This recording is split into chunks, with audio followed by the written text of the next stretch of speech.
Now, as we look at the disciple by the name of John, I believe as we move quickly in this lesson or segment, we should be able to cover John and James.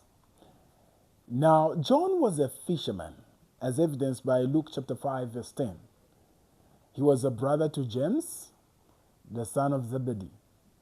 So this means that John was also a son of Zebedee. John witnessed the transfiguration together with Peter and James, like we saw it with Peter in the book of Matthew chapter 17, verse 1, and Mark chapter 9, verse 2. Number 3, he and James requested to sit beside Jesus. He and James requested to sit beside Jesus.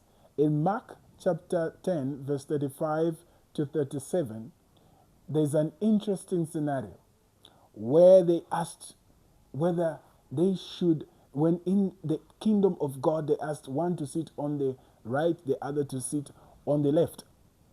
We see that the mother had asked for their position, and also we see it recorded where in Mark chapter 10, verse 35 to 37. Let's just look at this quickly so that we see this, because this detail is very important.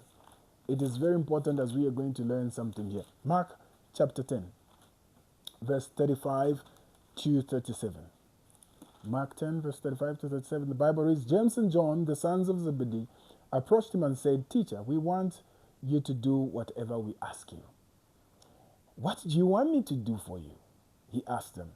They answered him, allow us to sit at your right and at your left in your glory. Jesus said to them, you don't know what you are asking. Are you able to drink the cup I drink, or to be baptized with the baptism I am baptized with? Now, so we can see they asked a very interesting question, and we will see how this, in a way, affected them and the relationship between them and the other disciples. Let's look at number 6. John was one of the 3 disciples who were close to Jesus. Luke 8:51.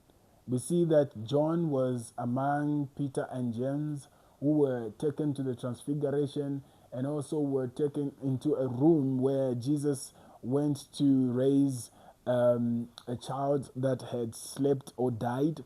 And he took these 3 and was so close to them. There was a very close relationship between Jesus and John, James, and Peter. 7, he was loved by Jesus, and because of that, he was suspected to be the one who was going to betray Jesus. He was loved. And this is why, because of that, because he was loved, he was suspected. Is he the one that is going to? Look at the book of John chapter 21. John chapter 21, verse 20 to 22. Now, in this, we're going to see what is interesting here. John chapter 21, verse 20 to 20. Now, look at this in verse 20. So Peter turned around and saw the disciple Jesus loved following them, the one who had leaned back against Jesus at the supper, and asked, Lord, who is the one that's going to betray you?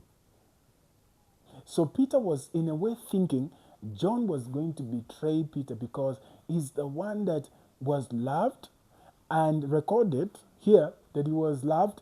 And you see, the only one who can be suspected of betraying Jesus is someone who is loved. And this is why Peter felt John was the one who was going to betray Jesus and not Judas. Now we also see, point 8, that he was the author of the book of John, as we can see in John chapter 21, verse 24, which is, this is the disciple who testifies to these things and who wrote them down. We know that his testimony is true. So John wrote the book of John. Now let's look at the struggle that John had. John was jealous for the ministry of Jesus. Now, I didn't say he was jealous of the ministry. He loved the ministry of Jesus, that he held it. Now let's look at Mark chapter 9, verse 38. Mark chapter 9, we read verse 38. The Bible reads, John said to him, Teacher, We saw someone driving out demons in your name, and we tried to stop him because he wasn't following us. So you can see how John was jealous for the ministry of Jesus. He wanted it to just be around. No one should be able to cast out demons who's not a part of the ministry of Jesus, not part of the disciples of Jesus. So they even took, he and another, whoever disciple it was, they tried to stop the person because they said, "You don't follow us. You can't be casting out demons." So he had the jealous that he wanted to keep the ministry of Jesus just to him and the disciples that were following Jesus. So that is about John. And we're also going to cover, because we have some time, let's also cover James so that we can quickly move. Now, look at James. James was the son of Zebedee and a brother to John. So even as we've looked at Matthew chapter 4, verse 21 to 22, to confirm that these two were brothers. 2, he was a fisherman. So we can see this also again from the book of Matthew chapter 4, verse 22 to 21 to 22. 3, we know he was among the 3 disciples who witnessed the transfiguration, as recorded in Matthew chapter 17, verse 1, and Mark chapter 9, verse 2. 4, he was among the 3 disciples whom Jesus had separated from the 9. So we see it in Mark chapter 1, verse 29, that they were separated in that he used to move with them. He would go with them. He would separate them from the rest of the disciples, and he brought them so close. James was part of the 3. Number 5, he and his brother John were surnamed Boanerges. Now, Boanerges, which means the sons of thunder. Boanerges, which means the sons of thunder. So John and James were known as the sons of thunder. Actually, they were surnamed Boanerges to mean exactly just that. He and John were Simon's partners in the work of fishing. So whenever they went fishing, these were partners of Simon. This is Simon Peter. Luke chapter 5 verse 10 shows us that as Jesus had caught great amount of fish with Simon in his boat, Simon signaled to his partners to come, who were John and James, and they brought their boat to help and to draw the fish and put in their boat. So we can see that he also was jealous for the Lord. In Luke chapter 9:54, look at what is Luke chapter 9:54. Luke chapter 9, verse 54. The Bible records, when the disciples, James and John, saw this, they said, "Lord, do you want us to call down fire from heaven to consume them?" Now you see, they went into a place where they were rejected. They were chased out of that village, and you see how James just said, "Should we call fire to consume them?" I'm thinking he's looking at Jesus as Elijah, and thinking, you see, what is written of Elijah is that he has the ability to call down fire and it would consume the false prophets, can consume everything on the earth. And James is actually thinking that way. So he says, "Jesus, can we call down fire so that it can consume?" And we can see that he was very jealous for the Lord, that he did not want anyone who ever rejected the Lord, that he was ready to kind of do something about it and to show the Lord that he cared.